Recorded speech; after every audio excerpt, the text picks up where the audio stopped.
நேரமில்லா நேரத்தில் தமிழகத்தில் நேற்றைய தினம் நடைபெற்ற கொலை சம்பவங்கள் குறித்து அரசினுடைய கவனத்திற்கு கொண்டு வந்து அதுக்கு உரிய நடவடிக்கை எடுக்க வேண்டும் என்ற அடிப்படையில் எதிர்க்கட்சி தலைவர் என்ற முறையில் நேற்றைய தினம் நடைபெற்ற சம்பவங்களை பேசுவதற்கு அனுமதி கேட்டு நான் பேச முற்பட்ட போது சட்டப்பேரவைத் தலைவர் அவர்கள் ஏற்கனவே நீங்கள் எங்களிடம் அனுமதி வாங்கித்தான் பேச வேண்டும் என்ற கருத்தை குறிப்பிட்டார். 0 ஹவரில் முக்கிய பிரச்சனை எழுப்புவது ஒரு எதிர்க்கட்சியினுடைய கடமை. கடந்த காலத்தில் திராவிட முன்னேற்ற கழகம் எதிர்க்கட்சி வரிசையில் இருக்கின்ற பொழுது, அதிமுக ஆளுங்கட்சியாக இருந்த பொழுது 0 ஹவரில் சட்டப்பேரவைத் தலைவருக்கு எவ்வித முன்னறிவிப்பும் கொடுக்காமல் நாட்டில் ஏற்பட்ட பிரச்சனை குறித்து எழுந்து சட்டமன்றத்திலே பேசியிருக்கிறார்கள். அதை ஒட்டித்தான் நேற்றைக்கு நடந்த சம்பவங்களை பிரதான எதிர்க்கட்சி என்ற முறையில் நான் என்னுடைய கருத்தை தெரிவிக்கின்ற பொழுது கருத்தை முழுமையாக தெரிவிக்க சட்டப்பேரவைத் தலைவர் அடிக்கடி குறுக்கிட்டு பேச முடியாத ஒரு சூழ்நிலை ஏற்படுத்தினார். அனைத்து இந்திய அண்ணா திராவிட முன்னேற்ற கழகத்தை பொறுத்த வரைக்கும் தமிழகத்தில் மக்களுடைய பிரச்சனையை தீர்க்க வேண்டும், அது அரசுடைய கவனத்திற்கு சரியான முறையிலே கொண்டு சேர்க்க வேண்டும் என்ற அடிப்படையில் தான் நாங்கள் செயல்பட்டுக் கொண்டிருக்கின்றோம். ஆனால் திராவிட முன்னேற்ற கழக அரசு அமைந்த பிறகு 0 ஹவரில் எங்கள் முழுமையாக பேசுவதை வாய்ப்பு கொடுப்பதில்லை. அதை தொடர்ந்து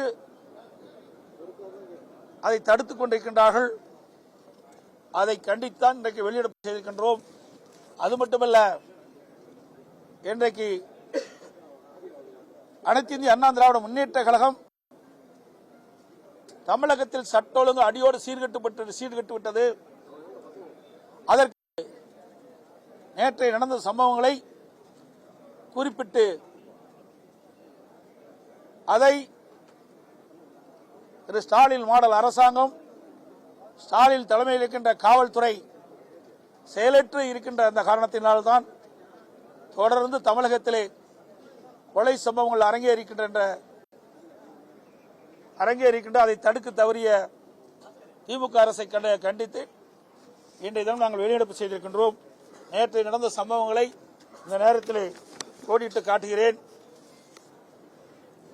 மதுரை பெருங்குடி அருகே சிவகங்கையைச் சேர்ந்த காவலர் மலையரசன் எரித்த நிலையில் சடலமாக மீட்கப்பட்டது.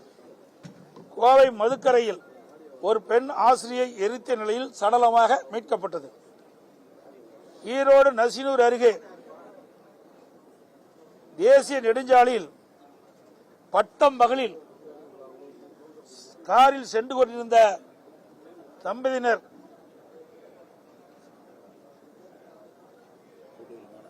சில பேர் அந்த காரை வழிமறித்து கொடூரமான முறையில் வெட்டப்பட்டார்.